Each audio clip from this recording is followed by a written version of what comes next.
बिस्मिल्लाहिर्रहमानिर्रहीम। This is me Mohammad Afnan Khan और आप देख रहे हैं एजुकेट एरिया बाई MAK।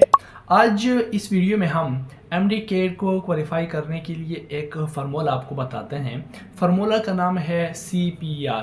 अब जब भी आप स्टडी के दौरान या MD कैट प्रिपरेशन के दौरान कंफ्यूज्ड होते हैं और आपको समझ नहीं आती कि आपको प्रिपरेशन किस तरीके से करनी चाहिए, ये प्रिपरेशन में आपको क्या कुछ करना चाहिए, तो आप सिर्फ ये 3 वर्ड CPR को रिमेंबर कर लें और इन्हीं पर अपनी स्टडी जो है, अपनी प्रिपरेशन जो है, इसी के मुताबिक आप जारी रखें तो इंशाल्लाह आपका जो MD कैट है चांसेस ज़्यादा हैं कि आप उसको आसानी से क्वालिफाई कर सकते हैं। तो आज की इस वीडियो में हम CPR फार्मूले का क्या मतलब है इसी पर बात करते हैं, क्योंकि ये 3 वर्ड जो हैं ये इंतहाई अहम है और इसके पीछे आपकी पूरी प्रिपरेशन, आपका मुकम्मल MD कैट जो प्रिपरेशन है वो आपका इसके पीछे बिल्कुल छुपा हुआ है।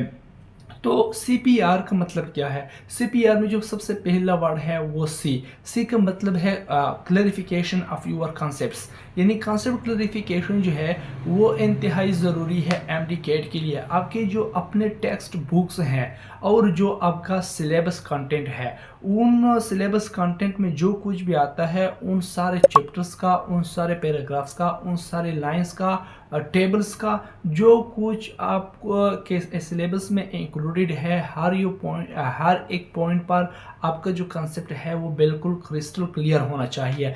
यह सबसे फर्स्ट जो रिक्वायरमेंट है MD कैट के लिए, ये बिल्कुल वही है, यानी कंसेप्ट जो है वो आपका बिल्कुल क्रिस्टल क्लियर होना चाहिए। अब ये आपकी मर्जी है कि आप किस तरीके से अपना कंसेप्ट क्लियर करवाना चाहते हैं, लेकिन कंसेप्ट क्लियर किए बगैर आप MD कैट को क्वालिफाई नहीं कर सकते हैं अच्छे नंबर से, ताकि आपको एडमिशन मिल जाए। क्योंकि जब किसी चीज़ की आपको समझ नहीं आ रही हो तो फिर ना तो उसकी जो प्रैक्टिस है वो आपको फ़ायदा देता है और ना ही उस चीज़ की रिपीटेशन जो है वो आपको फ़ायदा देता है।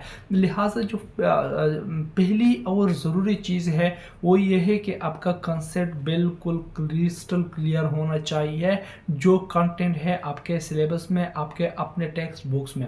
जो दूसरी चीज़ है CPR में वो P है, और P पर यहाँ का मतलब है प्रैक्टिस, यानी चाहे आप कितने ही ज़्यादा क्यों ना पढ़े, चाहे आपका कंसेप्ट कितने ही ज़्यादा अच्छा क्लियर ना हो, लेकिन जब तक आपका प्रैक्टिस जो है वो मजबूत ना हो, जब तक आप जो कुछ पढ़ते हैं उन पर MCQs का प्रैक्टिस नहीं करते, पास्ट पेपर्स MCQs का प्रैक्टिस नहीं करते, मंथली टेस्ट का प्रैक्टिस नहीं करते, वीकली टेस्ट जो होते हैं उनके ज़रिए से आप MCQs पर प्रैक्टिस नहीं करते, या जो प्रैक्टिस टेक्स्ट बुक्स होते हैं, अकाउंट्स होते हैं, उन्हीं के ज़रिए से आप MCQs का प्रैक्टिस नहीं करते, तब तक आपको चीज़ों की समझ भी नहीं आती होगी। दूसरी बात यह कि आपको अपने वीक और जो स्ट्रांग एरिया है उनका भी आपको पता नहीं चल जाएगा कि आपको इशू कहाँ है, कहाँ पर, किस सब्जेक्ट में, किस चैप्टर में आपको ज़्यादा कम करना चाहिए। लिहाजा जो सबसे इम्पोर्टेंट चीज़ है वो है प्रैक्टिस भी इंतहाई ज़रूरी है, और प्रॉपर प्रैक्टिस किए बगैर आप MD कैट को क्वालिफाई नहीं कर सकते हैं। आप लोगों ने देखा होगा बाज़ लोगों की स्टडी बहुत अच्छी होती है, वो बहुत ज़्यादा काबिल होते हैं, उनका कंसेप्ट भी क्लियर होता है, लेकिन प्रैक्टिस में कमी की वजह से वो टेस्ट को क्वालिफाई नहीं कर सकते हैं। जो तीसरी चीज़ है और जो बहुत ज़्यादा ज़रूरी है वो CPR में R है, और R का मतलब है रिवीजन। रिवीजन भी पहली 2 चीज़ों की तरह इंतहाई इम्पोर्टेंट है। वजह यह है कि आपके तकरीबन 80% से ज़्यादा MCQs, 180 या 170 प्लस MCQs आपके इंतहाई ईजी होते हैं। ईजी का मतलब यह है कि उनमें से यूजुअली बुक के लाइंस या फिर बुक के लाइंस को थोड़ा बहुत इधर उधर करके वो MCQs वो बनाते हैं।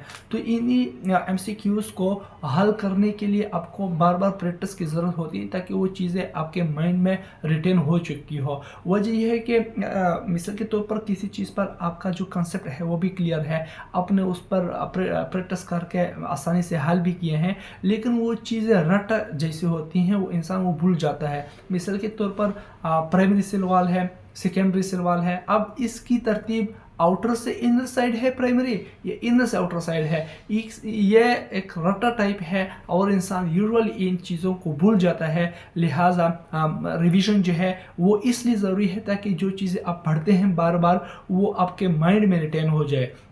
तो आप MCQs प्रैक्टिस से भी मत डरे, क्योंकि इनसे इंसान सीखता है। MCQs प्रैक्टिस सिर्फ प्रैक्टिस के लिए नहीं होती, बल्कि इंसान वहाँ से बहुत ज़्यादा कुछ सीखता है। वहाँ पर नए फार्मूले इस्तेमाल होते हैं, वहाँ पर आपको अपने वीक एंड स्ट्रॉन्ग एरिया का पता चल जाता है। तो ये 3 चीज़ें जो है, ये दरअसल MD कैट को क्वालिफाई करने का एक आजमूदा फार्मूला है। कंसेप्ट क्लैरिफिकेशंस है, प्रैक्टिस है और रिवीजन है। इससे PR फार्मूला है। जब भी आपको रास्ता दिखाई ना दे, आपको अंदाज़ा ना हो कि अब आप तैयारी किस तरह करें, तो आप इन चीज़ों को माइंड में रखें। इन 3 चीज़ों में से अगर एक चीज़ भी आपकी कम रह जाए, उसमें आपकी खामी रह जाए, तो फिर यकीन मानिए, अल्लाह ना करे, फिर MD कैट को क्वालिफाई करने में आपके लिए बहुत ज़्यादा मुश्किल हो सकती है।